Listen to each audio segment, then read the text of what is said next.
మీ కంటితో చూసింది మీరు నమ్మండి. మీ కంటితో చూడందంతా సత్యమని ఆ పుస్తకాల్లోనూ ఉపనిషత్తులని వేదమని అవన్నీ ఏవో ఎవరెవరో చెప్పేస్తుంటే అవన్నీ విని నమ్మేస్తారా మీరు? ఎంత గొప్పగా బోధ చేస్తున్నారో చూడండి. అసత్యం చాలా అందంగా ఉంటుందండి.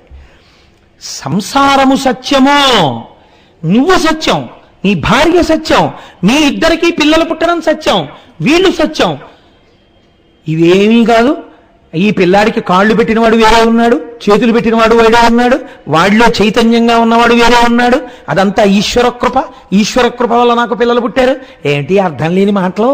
ప్రత్యక్షంగా తెలుస్తోందా నీకు నీ భార్యకి కలిపి పిల్లలు పుట్టారని? ఈశ్వరానుగ్రహం ఎవడా ఈశ్వరుడు? ఇలాంటి తెలివి తక్కువ మాటలు మానేయండి. ఈశ్వరుడు గురించి ఉపకారాలు, పూజలు, కంటికి కనపడని వాడికి పూజలు చేయడం, కంటికి కనపడని వాడికి యజ్ఞాలు చేయడం, కంటికి కనపడని వాడికి యాగాలు చేయడం, నేతులు తీసుకొచ్చి కుమ్మరించేయడం, పాలు తీసుకొచ్చి పోసేస్తుండడం, ఇలాంటి పనులు చేయకండి. ఏం చేయాలో తెలుసా? బ్రహ్మలో అంత ఇంతే. అసలు నీకు ఇంకో విషయం చెప్పనా? చతుర్ముఖ బ్రహ్మగారు కూడా మీలాగే పుట్టారయా. ఆయన అంతే, మీలా పుట్టాడు, ఓ రోజున వెళ్ళిపోతాడు. ఆయన మీకు వరాలు ఇవ్వడం ఏంటయ్యా వెర్రేళ్ళు? కానీ ఆయనకి ఏదో కొద్దిగా కొంత శక్తి ఉంది, ఇప్పుడు మీకు కొంత శక్తి ఉంది, మీకన్నా కొంచెం తక్కువ శక్తి ఇంకోడికి ఉంది. మీకు రోగాలు లేవు, ఓడికి రోగాలు ఉన్నాయి. ఒకడికి ఆకలి ఉంది, నీకు ఆకలి లేదు. నీకు కడుపు నిండా తినడానికి ఉంది, వాడికి కడుపు నిండా తినడానికి లేదు. పుణ్యం అంటే ఏమిటో తెలుసా? ఇలా ఎక్కడైనా ఎత్తులు పల్లాలు ఉంటే కొంచెం దిద్దుతుండడం అంతే. నీకు అనిపిస్తే చెయ్యి పుణ్యం, అది కూడా అంతే. అంతే పుణ్యం అంటే. భీరునక భయం బాకట. ఎవడైనా భయంతో ఉన్నాడు అనుకో, నీకు ఇష్టమైతే ఒరే నేను రక్షిస్తాను అంతే. అంతేగాని యజ్ఞం ఏమిటిరే, ఎందుకు పుణ్యం? ఎవడు చెప్పాడు నీకు చేయమని అన్నాడు? ఇది కదా కనపడుతోంది నీకు కళ్ళకి. వాడు భయంగా ఉన్నాడు కనపడుతోంది, వాడి భయం బాపు, అది సత్యం, అది అంగీకరిస్తాను. ఇవన్నీ నిజాలు అనుకున్నారు మహాప్రభు. హరిహరి చెప్తున్నాడు, ఇవన్నీ కోటేశ్వరరావు చెప్తున్నారు, పురాణంలోనండి ఇలా ఉండమన్నారని చెప్పారు. రేపు నేను చెప్పట్లేదు, హరిహరిని ఇలా చెప్పి పాడు చేస్తున్నాడు, గుర్తుపెట్టుకోండి బాగా. కాబట్టి భీరునక భయం బాకట, గారింపబడిన జనునకు గ్రాసము. అన్నం లేకుండా ఉన్నవాడికి నీకు పెట్టాలనిపిస్తే అన్నం పెట్టు, వాడు తింటాడు. ఆకలి తీరింది అమ్మయ్యా నీకు దండం పెడతాడు, కనపడుతోంది, అది పుణ్యం అంటే. తెవులం కూరిన వానికి ఔషధము. జబ్బు వచ్చిన వాడికో మంది, అమ్మయ్య నా జబ్బు తగ్గిద్దండి అంటాడు, అది పుణ్యం. యజ్ఞం ఏమిటిదే? ఓం నమో నారాయణాయ స్వాహ అని ఒకడు పట్టుకుని నెయ్యి వేసి, ఒకడు పట్టుకుని ఆ చెరువు వేసేసి, అంటే తయారు చేసినటువంటి పదార్థం వేసేసి ఆ మంత్రం చెప్పేస్తే నారాయణుడు తినేసాడా? ఇది చెప్పినవాడు చూశాడేంటి? ఇవన్నీ ఎందుకు చేస్తున్నారు మీరు? ఇవన్నీ మీకేం బుర్ర ఉందా లేదా? మీరు చూశారా శివుణ్ణి? మీరు బ్రహ్మగారిని చూశారు. ఆయన ఏమన్నాడు మీతోటి? నేను ఉంచలేనండి అన్నాడు. అంటే ఆయనకి కొంత పరిమితి ఉందా లేదా బలానికి? మీ బలం ఎలాగ కొన్నింటిలో ఉండి కొన్నింటిలో ఉండదో, ఆయనకి బలం కొన్నింటిలో ఉంది కొన్నింటిలో లేదు. మీరు అసలు శివుడు అన్నవాడిని చూడనే లేదు, ఆ చూడని వాడిని పూజలు మొదలెట్టారు. వాడి వల్ల మీరు చాలా గొప్పగా ఉంటా ఉంటున్నారు. ఏమిట్రా ఈ వెర్రెంత మీకు? ఇవన్నీ మానేసేయండి. మానేసి విద్యార్థి కొసకు అభిమత విద్యం. చక్కగా విద్యార్థి ఉంటాడు, వాడు ఏం చదువుకుంటానంటే చదివించండి. ఏం చదివిస్తారు ఆ ఊళ్ళో ఇంక ఇప్పటి నుంచి? వీళ్ళు చెప్పిన చదివే చదివిస్తారు. ఇక అది మరి అడిగింది ఆకరణ.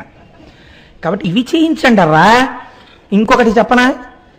ధనము ఆర్జించడం అన్నది ఎలా ఆర్జించగలరు? రెండు ఉండాలి.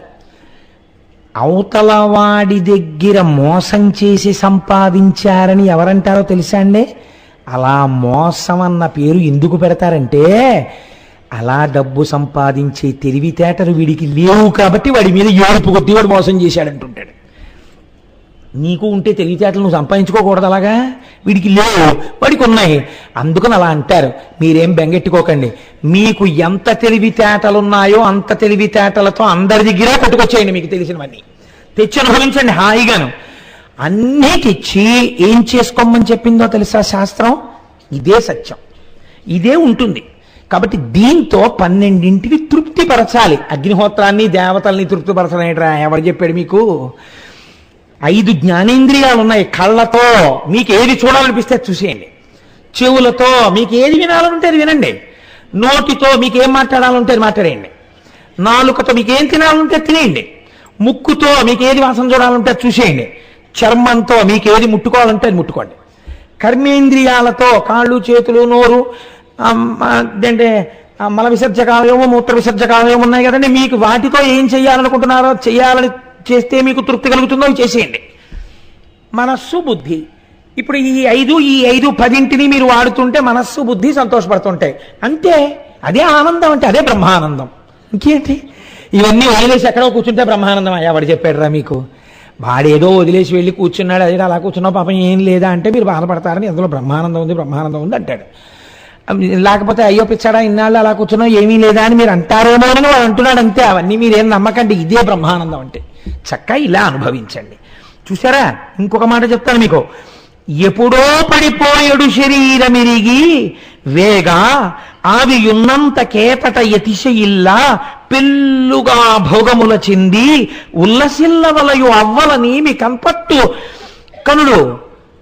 ఏమిట్రా ఈ హద్దులేమిటి, నీతులేమిటి, మీకు మీరు సూత్రాలు రాసేసుకోవడం ఏమిటి? ఇదో శరీరం, ఆ పక్కన ఇంకో శరీరం ఉంది. ఈ శరీరానికి ఆ శరీరం నచ్చిందనుకో, ఈ శరీరంతో ఆ శరీరాన్ని అనుభవించేయడమే. ఈ శరీరానికి ఆకలేసిందనుకో, దీనికి బలం ఉందనుకో, అవతల పడి బలం లేదనుకో, నీకు ఆకలేసింది కాబట్టి ముందు లాగేయడమే, నువ్వు తినేయడమే అంతే. ఇవన్నీ అయిపోయిన తర్వాత అలా చేయకూడదండి, అలా చేస్తే పాపం వస్తుందండి. పాపం వస్తే ఏమవుతుంది? ఇది పడిపోయాక ఏదో అవుతుంది. ఎవడు చెప్పాడు? ఇది పడిపోయాక ఏదో ఉంది. నువ్వు చూసొచ్చావా? చూసొచ్చిన వాడిని ఒకటి వచ్చి చెప్పమనండి అంటే అలా చెప్పాడు ఎవడంటాడండి? శాస్త్రం ప్రమాణం, అది వేదములు ప్రమాణముగా స్వీకరించిన వాడైతే అయ్యో ఇది దోషభూయిష్టమైన వాక్కు, వీడికి తెలియనివో మాట్లాడుతున్నాడు, వీడి కంటికి కనపడింది సత్యమని మాట్లాడుతున్నాడు, వీడికి తెలియదు వీడికి అని వెళ్ళిపోతాడు.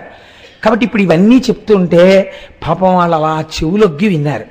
విని ఆహాహాహా ఏమిటిరా మనం మందమతులం, ఏమిటి పూజలు ఏమిటి, శివలింగాలు ఏమిటి, యజ్ఞాలు ఏమిటి, యాగాలు ఏమిటి మనం ఇన్నాళ్ళు అసలు మనకి తెలియలేదు. అసలు మనమే కదా బ్రహ్మగారిని అడిగాం ఆయువు ఉంటే కదా భోగం అని, అందుకే కదా మనం అడిగాం 1000 దివ్యవత్సరాలని అని. వెంటనే రాజ్యంలో ఉన్న వాళ్ళందరినీ వావి లేదు, వరస లేదు, భార్య లేదు, బిడ్డ లేదు, మీ ఇష్టం భోగాలు అనుభవించండి అన్నారు. అంతే, ఇంకా శరీర సంబంధమైన భోగము ప్రారంభం అయిపోయింది.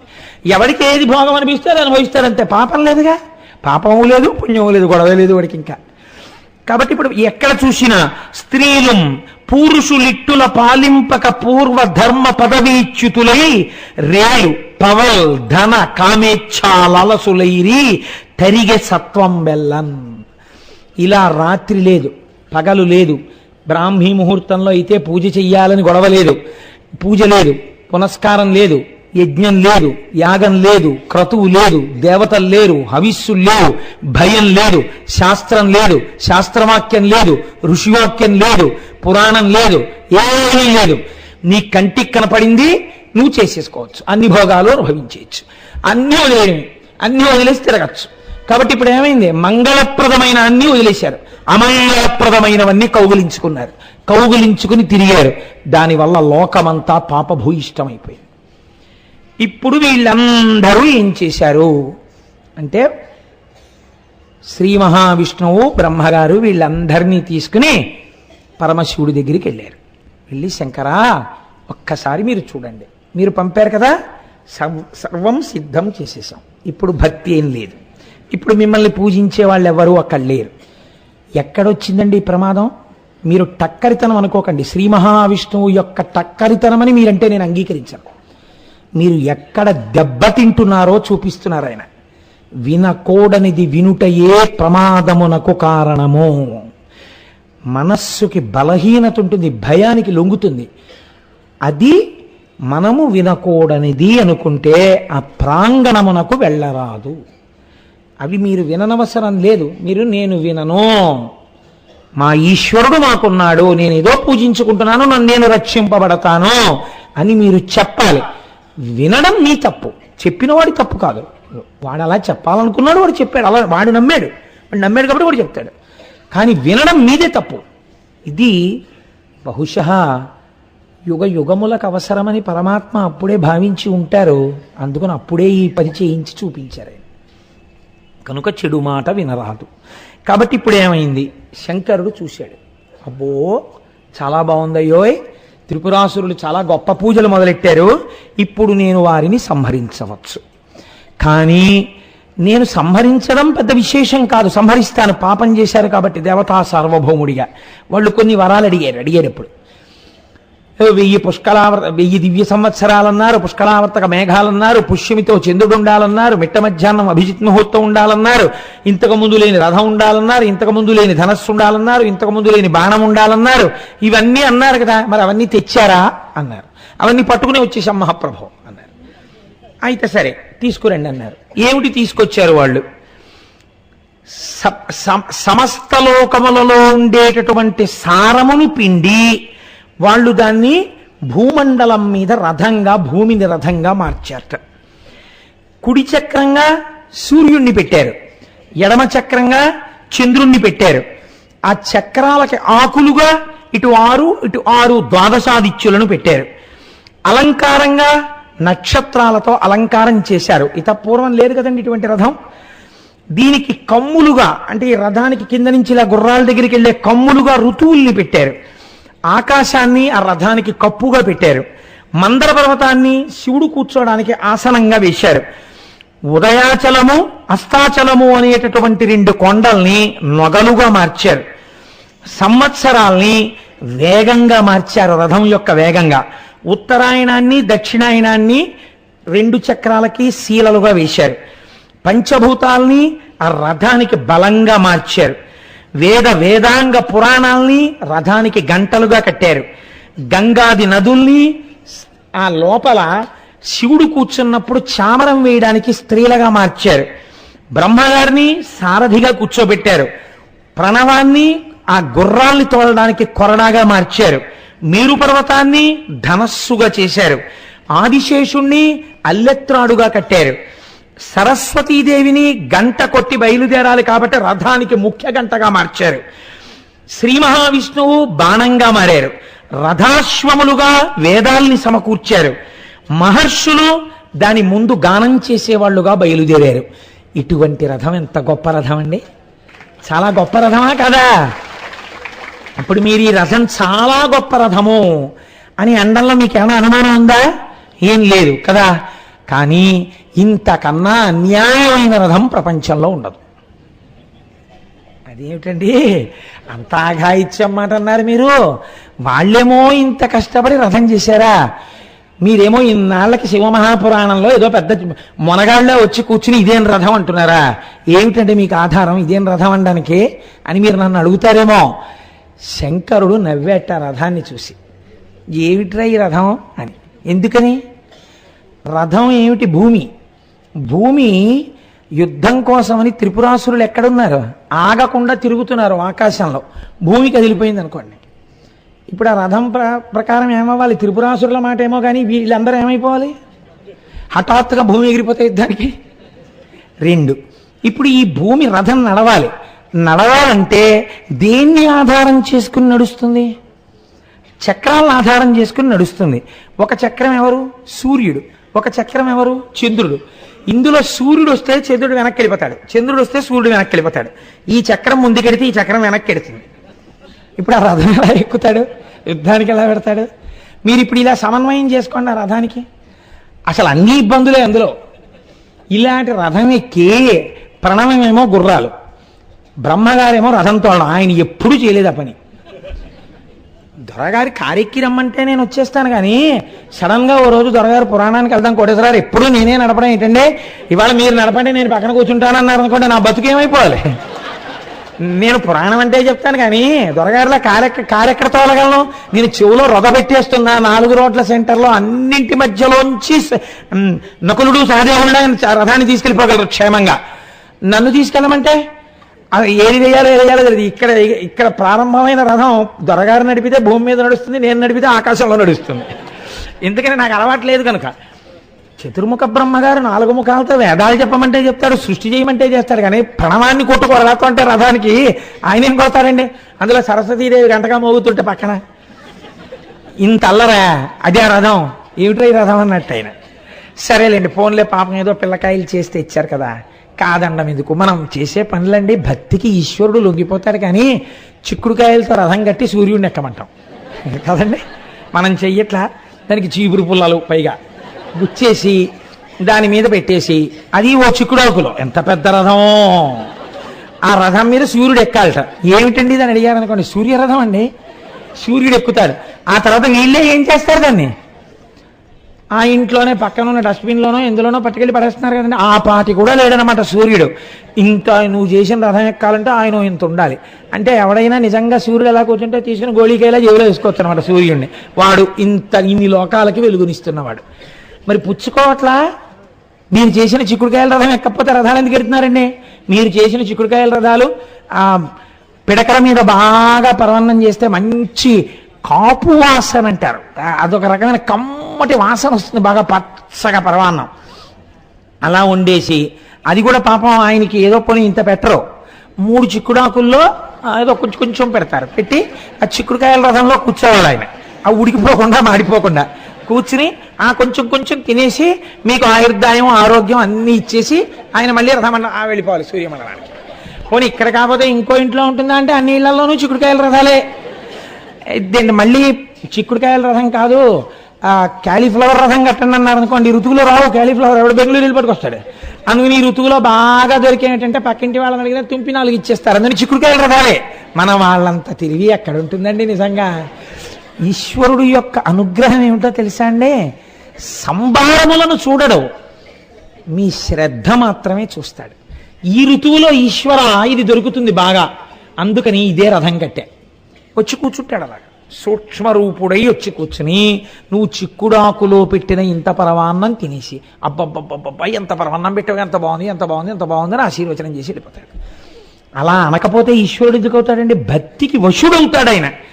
కాబట్టి ఇప్పుడు శివుడు ఆ రథాన్ని చూసి ఏమిట్రా ఈ చక్రాలు నడపండి మీరు, ఒకటి అటు ఎడుతోంది ఒకటి ఇటు ఎడుతోంది, ఇది కదలదు, ఎందుకురా ఈ రథం ఏమిటి తయారు చేయడం రా ఈ రథం అంతా, మీరు ఇది పట్టుకుని త్రిపురాసుల్ని సంహరించడానికి వెళ్ళా నేను బుర్రుందిరా మీకు అని దెబ్బలాడేశాడు అనుకోండి, వాళ్ళందరూ ఇలా ఇలా ఇలా ఇలా వేళ్ళు విరిచేసుకోవాలి.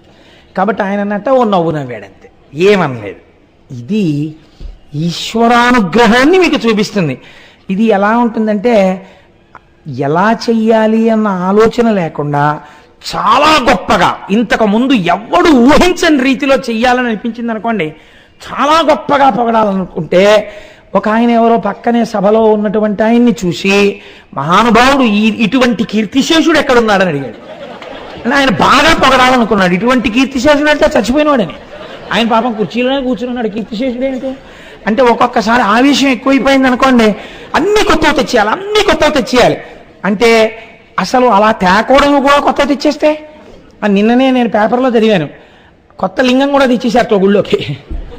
కాబట్టి ఆ ఆరాటం అలా ఉంటుంది ఒక్కొక్కసారి. అది మంచి కావచ్చు చెడు కావచ్చు, దాని గురించి నేను వ్యాఖ్యానించట్లేదు, దాన్ని ఒక ఉదాహరణగా చూపించానంతే. కాబట్టి ఇప్పుడు అది చాలా చిత్రంగా ఉంటుంది ఆర్తి. ఈ ఆర్తిలో అన్ని కొత్తవి. ఏమిటి కొత్తవి తెచ్చేశారు? ఇందులో మీరు చూడండి, అది శ్రీ మహావిష్ణువు యోగ నిద్రలో ఉండే సమయం అయితే ఈ బాణం వెడుతుందా ముందుకి? ఇన్ని అల్లర్లు, దానికి ఒక్కటి సరిగ్గా లేదు. నేను ఇప్పుడు మళ్ళీ ఆ రథం ఎందుకు యోగ్యము కాదు అని నేను మాట్లాడవలసి వచ్చింది అనుకోండి, మళ్ళీ వీటన్నింటినీ నేను తిప్పి చూపించాలి మీకు. తిప్పి చూపించాలంటే మాటలు కాదండి. ఆయనం అంటే ఏమిటి, ఆయనం సీలైతే ఏమైపోతుంది, ఇలా చెప్పుకుంటూ వెళితే ఇదో 15 రోజులు పడుతుంది. కాబట్టి మీకు ఒక 2-3 ఉదాహరణలు నేను చూపించాను. కాబట్టి ఇటువంటి రథాన్ని ఎక్కబోయే ముందు శంకరుడు చూసి ఒక్క నవ్వు నవ్వేట, ఏమిట్రా ఈ రథం అని. అయినా ఎక్కాడు. ఆయన ఎక్కి ఓ పెదవుడు అన్నాడు. అంటే ఎవరు కదలాలండి ముందు? ఎవరు కదలాలి? రథం ఎందుకు కదులుతుందండి? రథం లాగేవి కదా కదలాలి. రథం లాగా కదిలిపోతుంది. రథాన్ని లాగే గుర్రాలు కదలాలి. గుర్రాలు ఎవరు? వేదాలు. వేదాలని కదలమని ఎవరనాలి? ఆ ప్రణవం అనే కొరడా పట్టుకుని వేదాన్ని కొట్టాలి. ఎవరు కొట్టాలి? బ్రహ్మగారు కొట్టాలి. తన నోటితో చెప్పే వేదాన్ని తానెలా కొడతాడు ప్రణవం పెట్టైనా? అయినా సరే ఆయన అంటే డ్రైవింగ్ లేని వాడి సీట్లో కూర్చుంటే తాళం తిప్పడమే రానట్టు ఆయన అటు ఇటు చూసి, ఏమిట్రో ఈ రథం మీద నన్ను కూర్చోబెట్టారు, చతుర్ముఖ బ్రహ్మగారు పెద్దవాడు రథం తోలంటే ఇచ్చే పదవి ఇవ్వాలి, అంతేకాని పెద్దవాడు కదా అని పనికిమాల పదవి ఇచ్చేస్తే ఆయన ఏం చేస్తాడు పాపం? అది ఆయన చేసే పని కాదు. కోటేశ్వర ఉపన్యాసం ఎంత బాగా చెప్తారో, మా ఇంట్లో నుయ్యి తవ్వి పెడదురు అంటే నేను ఎక్కడ చదువుతాను? పురాణం చెప్పడానికి నుయ్యి తవ్వడానికి సంబంధం ఏంటి? ఏదో చెప్పవలసింది చెప్పాలి పని. పోనీ పద్యం అర్థం కాలేదు, శివమహాపురాణం అయిపోయిన తర్వాత ఎప్పుడైనా అడుగుతాను చెప్పండి అనాలి, కానీ వేదిక దిగిపోగానే నేను అప్పున్నట్టు చొక్కా పట్టుకుని మళ్ళీ అనుమానాలు అడగకూడదు కదా. అలా ఇప్పుడు ఆయన్ని పాపం ఈ పదవి అప్పచెప్పారు, ఆ గుర్రాలు కదలాలి. ఇప్పుడు ఆ గుర్రాల్ని ఆయన అన్నాడు ఆ కదలండి అన్నాడు. అంతకన్నా ఆయనకి పాపం గుర్రాలు కొట్టడం అలా ఆయన చేయలేడు. ఆయన చతుర్ముఖ బ్రహ్మగారు అంటే మహాసాధు పురుషుడు ఆయన. అంటే అవి ఏం చేశాయి? బ్రహ్మగారు ఆజ్ఞ బాగుండదు, కదలాలి, కదలబోయాయి, కింద పడిపోయాయి. ఎందుకు పడిపోయాయి? రథంలో కూర్చున్నవాడు ఎవరు? పరబ్రహ్మం. ఈ వేదాలు ఏం చెప్పాయి? యతో వాచో నివర్త్యం చ అప్రాప్య మనసా సహా. ఎక్కడ మనస్సు వాక్కు ఇంకా పని చెయ్యవో అక్కడ బ్రహ్మం ఉంది. వేదాలు బ్రహ్మము ఉండే చోటు చెప్పాయి తప్ప బ్రహ్మము ఉండే చోటుని మీకు దర్శనం చేయించలేవు. దానికి ఆ బలహీనత. ఎందుకని? శృతి ప్రమాణమును చెప్తుంది, పరబ్రహ్మమును చెప్తుంది తప్ప మీకు దర్శనం చేయించదు. దర్శనం మీ యోగ్యతా సిద్ధి వలన వస్తుంది, మీ భక్తి వలన, జ్ఞానము వలన వస్తుంది. కాబట్టి ఇప్పుడు వేదము పరబ్రహ్మమును ఎలా తీసుకెళ్ళగలదు? అప్పుడు వేదము ఈశ్వరుణ్ణి కరిపేయగలిగినటువంటిది అయిపోతుంది. కాబట్టి వేదము తన స్థితిలో తాను ఉండిపోవాలి. లోపల శంకరుడు ఉన్నాడు, వేదాలు గుర్రాలుగా ఉన్నాయి కాబట్టి అవి మోకాళ్ళ మీద పడిపోయాయి. కాళ్ళ మీద నిలబడితే కదులుతుందని ఆశ. మీరు చూడండి, బండికి ఎద్దులు కడతారు, కట్టి అంటాడు, అనగానే ఎద్దు నీరసంగా ఉందనుకోండి, అది పడుకుంటుంది, కాడితో సహా పడుకుంటుంది. పడుకుంటే ఇప్పుడు ప్రయత్నం అలా నడు అండవు, డేకు అండవు, లేపే ప్రయత్నం చేస్తాడు, అందులో ఆ తోక నలిపేస్తారు. ఎవరిని ఎందుకు వచ్చిన వారన్నా కానండి, నానా అల్లరి చేస్తారు పాపం. అది ఏదో మొత్తానికి లేచిన కానీ కూలపడిపోతుంటాడు. ఎప్పుడు? బండిలో ఉన్న బరువుని తాను లాగలేనప్పుడు.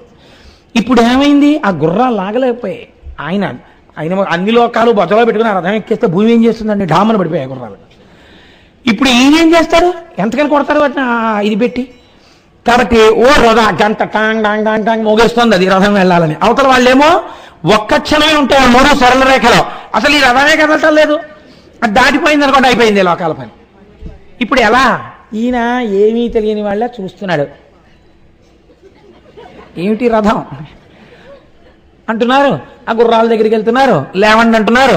బ్రహ్మగారు లేపండి, ఏమని లేపుతాడు? ఇంత అల్లరి. ఇంతమంది దేవతలు చేసిన నిర్మాణము విఫలమైపోయినది, ఆ రథము నడవలేదు. ఇప్పుడు లోకరక్షణ కాంక్ష బలీయమైన వాడెవరు? స్థితికారుడుగా మహానుభావుడు శ్రీ మహావిష్ణువు. అబ్బాయి మీరు లాగలేరు, ఆయనకి నాకు భేదము లేని వాళ్ళం కాబట్టి నేనే ఆయన్ని కదిపేయాలి. ఇప్పుడు ఆయనే వృషభం అయిపోయి ఆయనే వృషభముగా మారిపోయి ఆ రథాన్ని లాగేయడం మొదలుపెట్టాడు. ఇదే శంకరాచార్యుల వారు శివానంద లహరిలో చెప్పారు. బాణత్వం వృషభత్వమర్ధవపుషా భార్యాత్వమార్యాపతే ఘోనిత్వం సఖితా మృదంగవహత చేత్యాది రూపం తదౌ తత్పాదే నయనార్పణంచ కృతవాన్ తద్దేహభాగో హరి పూజ్యాత్ పూజ్యతరస్య ఏ వహిమచేత్కో వా తదన్యోధికా. బాణత్వం కాసేపు ఆగి ఇంద్రుగాని బాణం ఎలా అవుతాడు? వృషభత్వం, ఆ వృషభములు రథాన్ని లాగలేకపోతే ఆయనే వృషభమై లాగారు. బాణత్వం వృషభత్వమర్ధవపుషా భార్యాత్వం, మోహిని రూపంలో అయ్యప్ప స్వామి వారి జననములకు కారణమై శంకరుడికి అర్ధాంగి అయ్యారు. బాణత్వం వృషభత్వమర్ధవపుషా భార్యాత్వమార్యాపతే ఘోనిత్వం. ఒకసారి శ్వేతవరాహ రూపంలో భూమిని తవ్వుతూ కిందకెళ్లి శివుడి యొక్క ఆదిని కనిపెట్టలేకపోయానని సత్వగుణంతో మాట్లాడారు. కాబట్టి ఘోనిత్వం. సఖిత, ఆయన మనస్సుని సంతోషపెట్టారు ఒకనాడు మోహినిగా. సఖిత మృదంగవహత, సంధ్యాకాలంలో నృత్యం చేస్తున్నప్పుడు మధ్యలో వాయిస్తుంటారు. మృదంగవహత చేత్యాది రూపం తథౌ తత్పాదే నయనార్పణంచ కృతవాన్.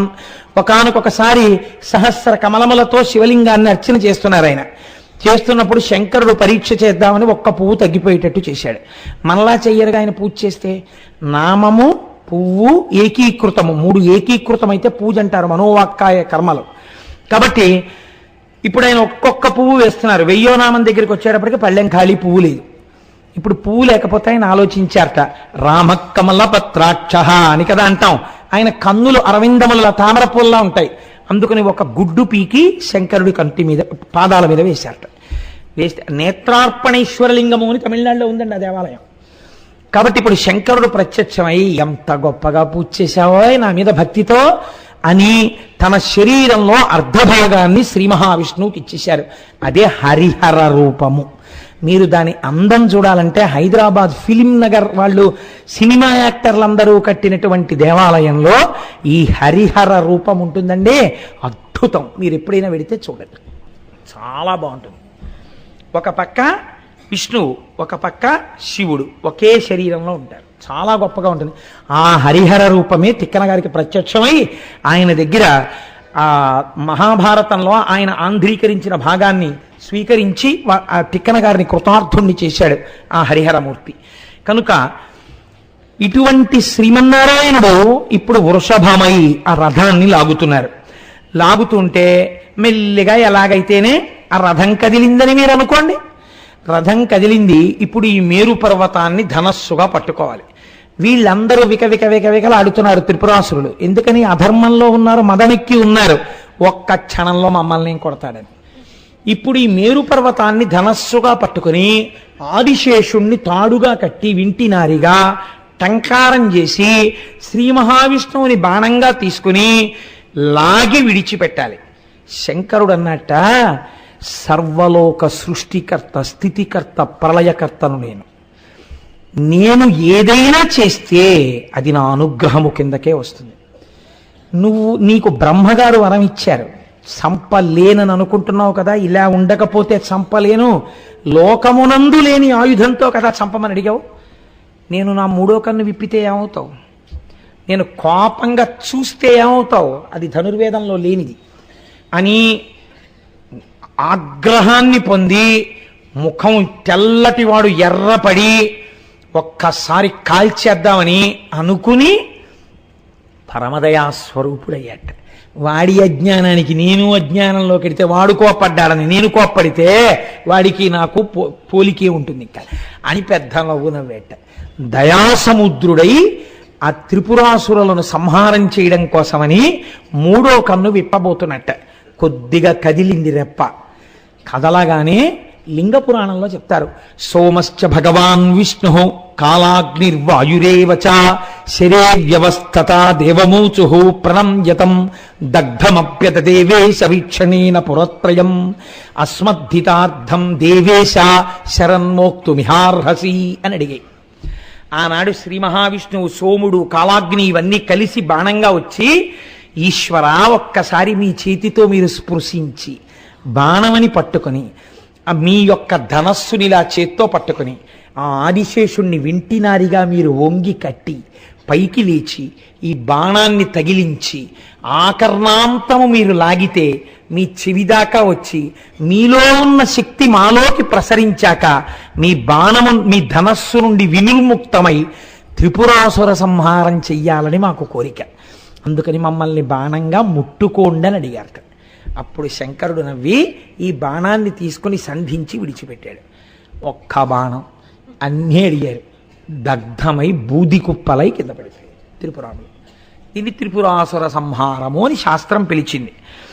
రక్కసులతోడ త్రిపురంబులు ఉక్కుమాలి కాలి బూడిదయే భువి కూలే అంత దేవదుందుభినాదముల్ తెజరిల్లి హరునిపై పుష్పవృష్టి పెల్లడరి కురిసే. శంకరుడి మీద బ్రహ్మాండమైనటువంటి పుష్పవృష్టి కురిసింది. అయితే మీకు నేను ఒక విషయం చెప్పాను. పతంజలి అని మనకి ఒక మహానుభావుడు, ఆయన నటరాజస్వామి వారి యొక్క తాండవాన్ని చూస్తూ ఉంటాడు. ఆయన కిందంతా పావుగా ఉంటాడు, తలకాయ ఒక్కటి మనుష్యుడి తలకాయ ఉంటుంది. ఆయన చేతులు కట్టుకుని తాండవం చేస్తున్నప్పుడు నవ్వారు ఆయన్ని చూసి కొందరు.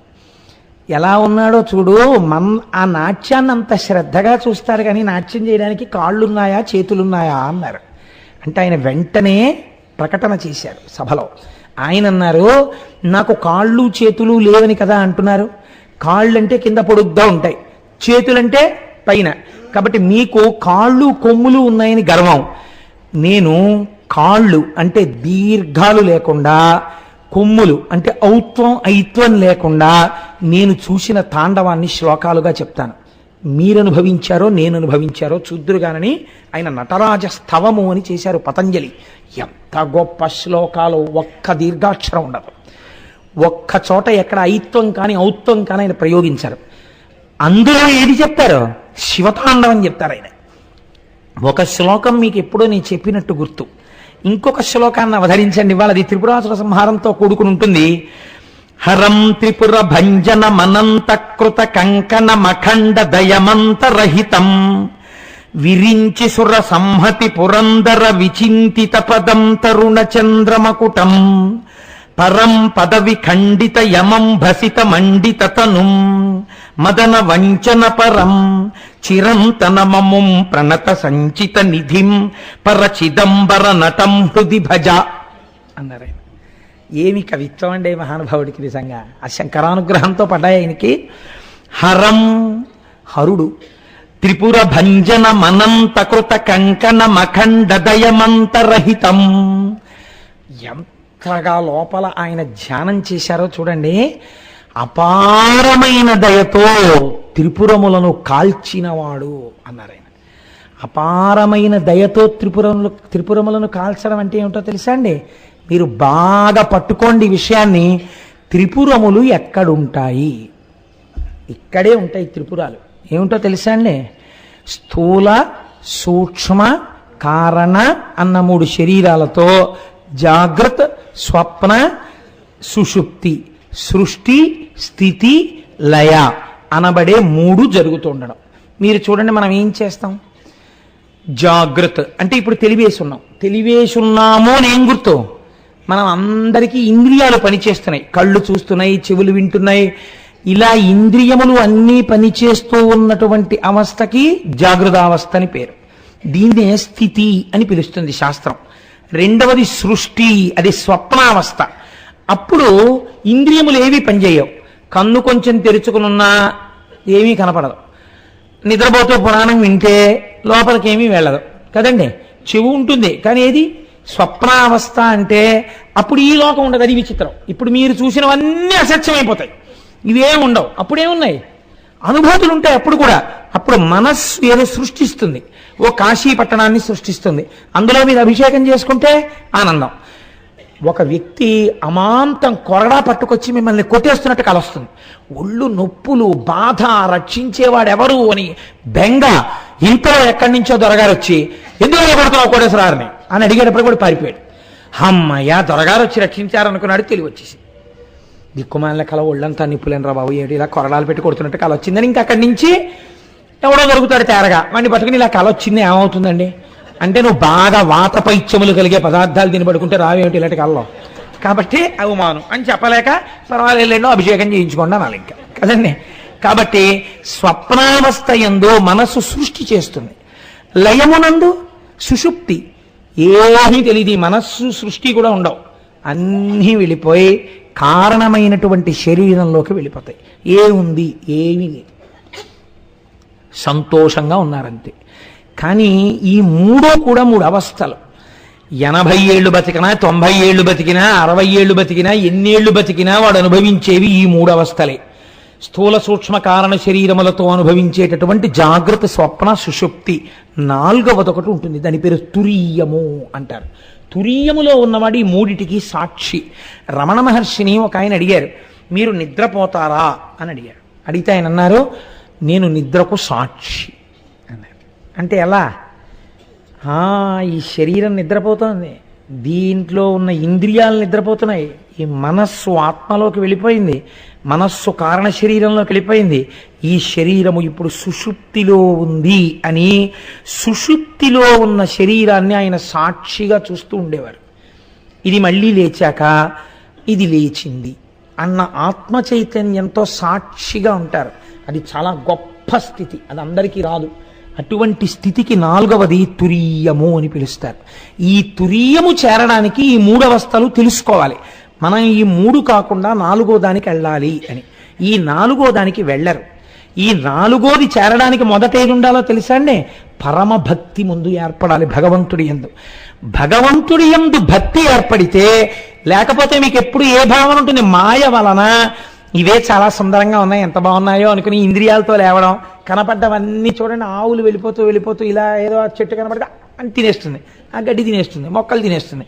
అలా వంటింట్లోకి వెళ్ళడం, ఓ శౌచ్యం అక్కర్లేదు, కాళ్ళు కడుక్కోక్కర్లేదు, చేతులు కడుక్కోక్కర్లేదు. ఆ గూట్లో డబ్బా తీసుకోవడం, జంతికలు తినేస్తూ నవ్వులుతూ నిలబడ్డం, ఆవులాగో గేదిలాగో అలా రోడ్డు మీద వెళ్ళిపోతూ ఉండడం. ఆ మురుగుడు కాలం పక్కన ఏదో బండి ఉంటుంది, ఆ బండి దగ్గరికి వెళ్ళిపోవడం, ఏదో అని చూస్తాను, అవి తినేస్తున్నాం. రైల్లో వెళ్ళిపోతూ తినేస్తుండం, బస్సులో వెళ్ళిపోతూ తినేస్తుండం. ఏదో అంతరమై శరీరం నిలబడక తినేస్తే పర్వాలేదు, ఏదో ఒకటి తినేయడం. ఎందుకంటే ఏమీ తోచట్లేదు, ఏమైనా బిడదు.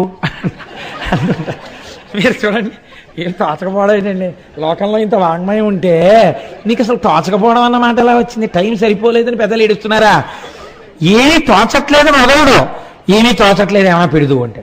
ఏమీ తోచట్లేదని ఇలా అడుగుతాడు మొగుడిని. కొంతమంది పెళ్ళాలి పాపం జంతికలు చెగోడీలు చేసి పెడతారు. ఎందుకండి ఇవి అని మీరు అడిగారు అనుకోండి, ఎందుకండి స్వీట్ స్టాల్లో అన్ని చేసి పెట్టారండి, ఆయన ఏదోటి తింటుంటారండి, తోచదు అని. నిజంగా అప్పుడు మీకు అలాంటి యజమానిని చూసినప్పుడు ఎంత జాలి కలుగుతుంది ఏంటంటే, ఏం తోచకపోవడం ఏమిటి, ఆవిడ చెయ్యడం ఏమిటి, ఈయన ఏమీ తోచనప్పుడు తింటూ ఉండడం ఏమిటి, ఎందుకు అదంతా అనిపిస్తుంది కదా మనకి. అలా జాగ్రత్త, స్వప్న, సుషుప్తి మూడే అవస్థలు, వీటిలోనే తిరుగుతూ ఉండడం. ఇవి చాలా సుందరంగా ఉంటాయి. మనకి జాగ్రత్త, లేచి ఇంద్రియాలతో అనుభవించడం, ఇంద్రియాలతో అనుభవించేసిన తర్వాత అలసట వచ్చేస్తుంది. అది చాలా పురాణం వినేసేవాళ్ళగా, పరమభక్తి ఉన్న వాళ్ళ వెళ్ళిపోయి ఫస్ట్ లైన్లోనో రెండో లైన్లోనో కూర్చుని అని నిద్రపోవడం. ఎక్కడైనా వచ్చేస్తుంది ఆ నిద్ర. కాబట్టి ఇప్పుడు ఏమైపోయింది? స్వప్న, సుషుప్తి ఇంకా ఎక్కువైపోతే పక్క వాళ్ళ మీద పడిపోతూ ఉండడం, ఆనందం. అప్పుడు మైక్లోనో లేకపోతే పక్క వాళ్ళలో చెప్తే మళ్ళీ ఒకసారి బహిర్ముఖులు అవుతూ ఉండడం, జాగ్రత్త. ఈ మూడు తప్ప మనకి ఏం తెలుసు? నాలుగోది మనకి తెలియనే తెలియదు. ఈ మూడిటితోటే సుందరం. అబ్బా ఎంత బాగుంటుందో, లేచి తిరిగితే సంతోషం, ఏమీ తోచకపోతే తింటుండడం, ఏమీ తోచకపోతే ఇంకోటి తినేస్తుండడం వాళ్ళ ఇంటికి వెళ్ళి, ఏమీ తోచకపోతే ఉట్టినే తిరుగుతుండడం రోడ్డు మీద. ఎన్ని జీవులు చచ్చిపోతున్నాయో నువ్వు తిరుగుతుంటే.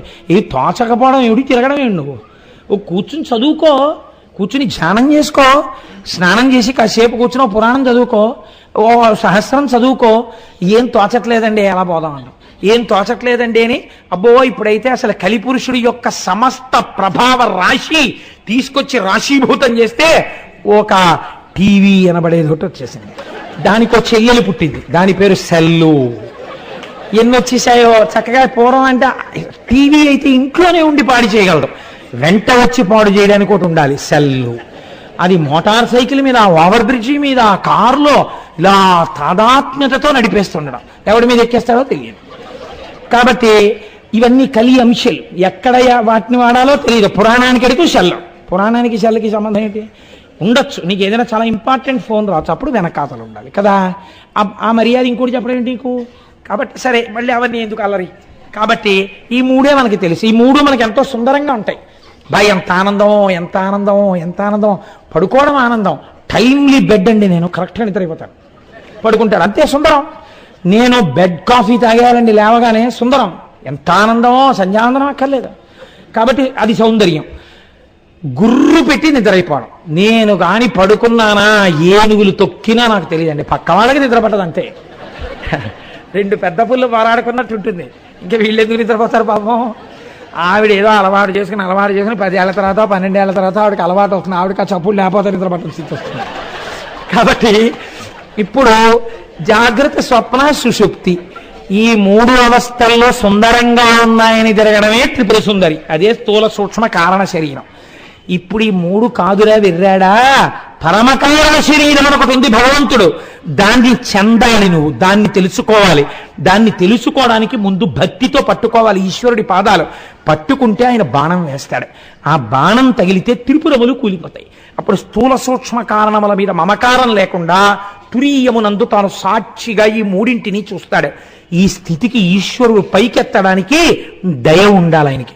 ఆ దయ భక్తి వలన కలుగుతుంది. కాబట్టి ఇప్పుడు త్రిపురములను ఆగ్రహంతో చంపాలా, దయతో చంపాలా? దయతో చంపాలి. కాబట్టి త్రిపురాసుర సంహారము దేని వలన జరిగినది అంటే కేవలము శంకరుని యొక్క అపారమైనటువంటి దయ వలన త్రిపురాసుర సంహారము జరిగినది. మీరు ఇది వినేటప్పుడు మీకు నేను ఒక్క విషయాన్ని విజ్ఞాపన చేస్తాను, మీరు కొంచెం జాగ్రత్తగా వినండి. మనకి శంకర భగవత్పాదులు మహానుభావుడు, జగదాచార్యులు.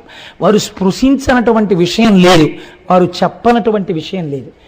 భక్తి అన్న మాటకు అసలు అర్థం ఏమిటో భక్తికి మీకు మీరుగా న్యాయమూర్తిగా కూర్చుని మీరు భక్తిగా ఉన్నారో లేరో మీరు ఎలా చూసేసుకోవచ్చో శంకరాచార్యుల వారు ప్రబోధ సుధాకరము అని అద్భుతమైనటువంటి గ్రంథం శంకరాచార్య కృతం.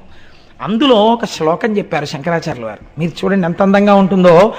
చేతశ్చంచలతాం విహాయ పురతః సంధాయ కోటిద్వయం తత్రైకత్య నితేహి సర్వ విషయా సన్యత్ర చ శ్రీపతిం విశ్రాంతిర్హితమస్యః త్వనుతయోర్మధ్యే తదాలోచ్యతాం యుక్త్యావానుభవేన యత్ర పరమానందశ్చ తత్సేవ్యతాం అన్నారు.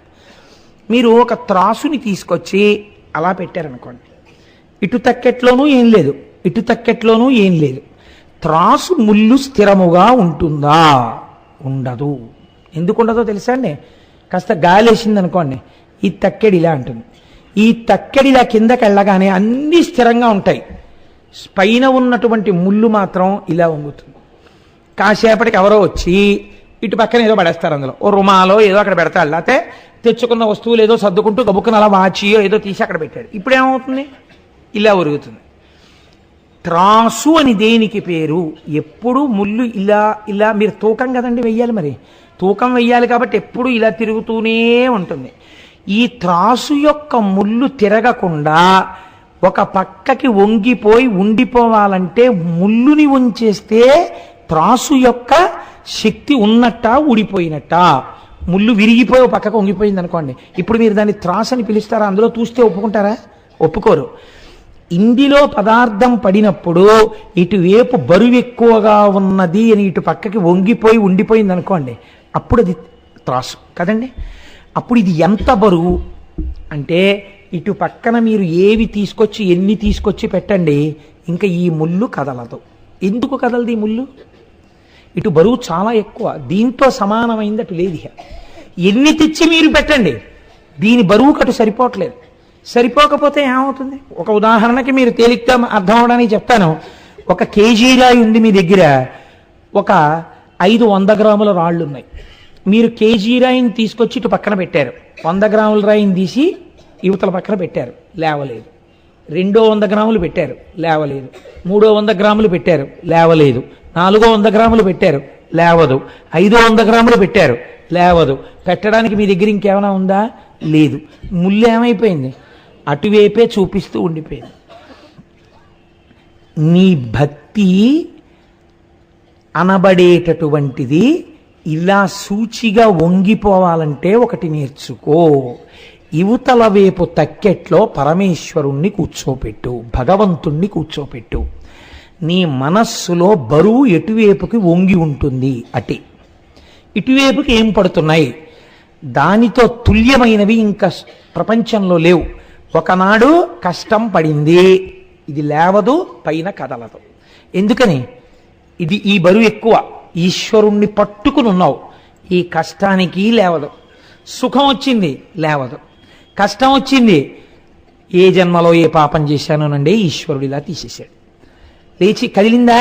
కదలలేదు, అలాగే ఉన్నావు. ఎందుకని? దీన్ని పట్టుకుని ఉన్నావు, ఇది దీని బరువు ఎక్కువ. ఒకనాడు సుఖం వచ్చింది, ఈశ్వరానుగ్రహం అండి, నా స్వామి నన్ను రక్షించడానికి నాకు ఈ సుఖం ఇచ్చాడు. ఇప్పుడు కదిలిందా? ఇప్పుడు కదలలేదు. కష్టమునందు సుఖమునందు కదలకుండా తక్కెడ ఒక పక్కకి వంగిపోయిందని పైన ఉన్న సూచి ఇటు తిరిగిపోయినట్టు యువతల తక్కెట్లోకి ఏవి పడుతున్నా కదలని తక్కెడగా అవతల వైపుకి బరువు పెట్టగలిగితే, నీవు ఈశ్వరుణ్ణి కూర్చోపెట్టగలిగితే, అన్ని ఎన్ని వచ్చినా దీని వలన దాని ఎందుకు కదలిక లేకపోతే, నువ్వు అలా ఉండిపోతే, అప్పుడు నీ మీద త్రిపురాసుర సంహారం జరగడానికి ఆవశ్యకమైన బాణం వేయడానికి ఈశ్వరుడు సిద్ధంగా ఉన్నాడు. ఈ భక్తి వలన జ్ఞానం వస్తోంది. నీవు భక్తిగా ఉన్నావో లేదో నీ మనస్సుని చూస్తూ ఉండు. కష్టం వచ్చింది, కదిలిపోయింది అనుకోండి, అంటే నా భక్తిని కొంచెం పెంచాలి. స్వామి అనుగ్రహంగా నేను దీన్ని తీసుకోలేకపోతున్నాను, ఈశ్వర అనుగ్రహం. ఈశ్వర, నా మనస్సుని ఇంకా పొందిక చెయ్యి, ఈ పాటి కదలిక లేకుండా చూడు. మళ్ళీ ఎవరికి చెప్పాలి? వీధిలోకి వచ్చి ఎవరికో చెప్పక్కర్లేదు, ఈశ్వరుడికి చెప్పాలి. ఈ కష్టానికి కదులుతోంది నా మనస్సు, కాబట్టి ఈశ్వర భక్తి కుదిరి లేదు. సుఖం వచ్చింది, ఇలా ఇలా ఇలా ఇలా ఇలా అన్నావు. ఊరంతా ఇది నాది నాది అంటున్నావు అనకు. ఈశ్వరానుగ్రహం అంటే ఒక చిరునవ్వు నవ్వు. ఎవరికైనా ఏదైనా పెడుతున్నప్పుడు కూడా ముందు పెద్దల దగ్గరికి వెళ్ళి పరమేశ్వరానుగ్రహం వల్ల మా ఇంట్లో ఈ శుభం జరుగుతోందండి, ఈశ్వరానుగ్రహంగా ఈ శుభం జరిగింది కాబట్టి మీ ఆశీస్సులు పొంది ఇటువంటి సుఖాల కలగడం వలన నా మనస్సు మరింత పూనిక ఈశ్వర పాదముల యందు పొందుగాక అని మీ ఆశీర్వచనం కోసం వచ్చారు అని అనేవాడు ఒకడు కనపడితే పొంగిపోవాలి ఆ రోజున. అంటే ఆయన కదలలేదు. దుఃఖం రాకుండా ఉంటుంది ఏంటండి, ఏదో దుఃఖం వచ్చింది, దుఃఖమునకు కదలకుండా మీరు మొదట్లో ఉండలేరు, నటన అయిపోతుంది, అది కదులుతుంది మనస్సు, మళ్ళీ దాన్ని వెనక్కి తేవాలి. తక్కెడ పట్టుకున్నప్పుడు చూడండి, ఇలా పట్టుకుంటాడు, కొంచెం కదులుతుంది, ఏం చేస్తాడు, ఇటువైపు వేసిన బరువుతో సమానం చేయాలంటే ఇందులో కొంత తీసేస్తాడు, మళ్ళీ కొంచెం వేస్తాడు, అటు ఊగి ఇటు ఊగి సమానం అయిపోతే అప్పుడు దీన్ని తీసేస్తాడు. కొలమానం ఏది ఇదే. అలా ఊగడాన్ని అవకాశం ఇవ్వక అసలు మొదట్లో ఊగుతుంది, ఏది వేసినా ఊగుతుంటుంది. నువ్వు బాగా ఇటువైపు బరువుకి తాదాత్మ్యం పొందేస్తే అసలు ఇది కదలది. ఇటువైపు వేస్తూ ఉండడమే తీస్తూ ఉండడమే, ఏది వేయి ఏది తీ తక్కెడటే ఉంటుంది. అంటే తన మనసు మాత్రం కదలదు, కదిలినట్టు కనపడతాడు. బాగుండదు కాబట్టి లోకంలో, లోపల మాత్రం తాను అలాగే ఉన్నాడు. అన్నిటి యందు ఈశ్వరుడు యొక్క అనుగ్రహాన్ని, ఈశ్వర విభూతిని దర్శించుకుంటూ వెళ్ళిపోతాడు. అందుకే అలా దర్శించగలిగిన సమర్థత కలిగిన ధర్మము కాబట్టే సనాతన ధర్మం ఒక్కటే మృత్యువు రావద్దని అడగలేదు, మృత్యు దేవత అంది. మీరు చూడండి, ఈ శరీరము జర్జరీభూతం అయిపోతుంది, వృద్ధాప్యం వచ్చేస్తుంది, ముడతలు పడిపోతుంది, ఏమి వినపడవు, ఏమి కనపడవు. ఇంకా శరీరంలో ఆ గూటి యందు ఉండాలని కోరకూడదు, ఆ శరీరంలోంచి విడిపించి కొత్త శరీరంలోకి వెళ్ళడానికి అనుగ్రహం ఇచ్చింది కాబట్టి మృత్యుని కూడా దేవతాస్వరూపంగా ఉపాసన చేసింది సనాతన ధర్మం. అకాల మృత్యు వద్దంది తప్ప పండిపోయిన పండు నేలరాలకూడదని మీరు అరక్కూడదు. అందుకే మృత్యుంజయ మంత్రం ఓం త్రయంబకం యజామహే సుగంధిం పుష్టివర్ధనం ఉర్వారుకమివ బంధనాన్ మృత్యోర్ముక్షీయమామృతాత్. దోసపండు విడిపోయినట్టు విడిపోమని చెప్పింది. ఇది నీ భక్తి తక్కెట వలన నువ్వు నిరూపించుకుంటూ ఉండు. రోజు ప్రతిరోజు రాత్రి పడుకోబోయే ముందు ఎన్నింటికి కదిలిపోయావు, ఎన్నింటికి నిభాయించుకున్నావు, ఏవి వింటున్నా నవ్వుతూ ఎన్నింటికి మాట్లాడగలిగావు, ఎన్నింటి యందు ఇలా పళ్ళు పటపటలాడించేసావు. ఒకసారి ఆలోచించి 11 మాటలు నీ ఇష్టదైవతానామని చెప్తూ, నిద్రపోయే సమయం కాబట్టి శివనామని చెప్తూ, ఆయన స్వల్పకాలిక లయం చెయ్యగలిగిన వాడు కాబట్టి ఈశ్వర రేపటి రోజున నేను అలా వేళ్ళు విరవకుండా, నేను రేపటి రోజున అలా కోప్పడకుండా నేను నిభాయించుకునే శక్తి నాకు కృప చెయ్యి అని నమస్కారం చేసి పడుకోవాలి. ఇది సాధన. అలా చెయ్యగా చెయ్యగా చెయ్యగా ఈ తక్కెడ లేవదు, అప్పుడు త్రిపురాసుర సంహారం అవుతుంది అని మనకి శాస్త్రం మనం ఎక్కవలసినటువంటి మెట్లని శంకర భగవత్పాదులు చేసినటువంటి ప్రబోధ సుధాకరంతో అనుసంధానం చేసుకుని చూసినప్పుడు ఈ రాక్షస సంహారము మన యొక్క ఉన్నతిని చూపిస్తుంది. కాబట్టి ఈశ్వరుడి యొక్క లీలలలో దీనిని చాలా గొప్ప లీలగా చెప్తారు. రేపటి రోజు నుంచి మొత్తం శివమహాపురాణమునకంతటికీ కూడా ఆయుపట్టు లాంటివి ప్రారంభమవుతాయి. రేపటి నుంచి సోమవారం ప్రదోష వేళ కనుక పార్వతీ కళ్యాణ ఘట్టానికి బీజాలు పడడం మొదలవుతుంది. రేపటి నుంచి అటువైపు ఘట్టాలని మనం ప్రారంభం చేస్తాం. కాబట్టి సంతోషంగా రేపు ఆ ఘట్టాలని వినడం మొదలుపెట్టాం.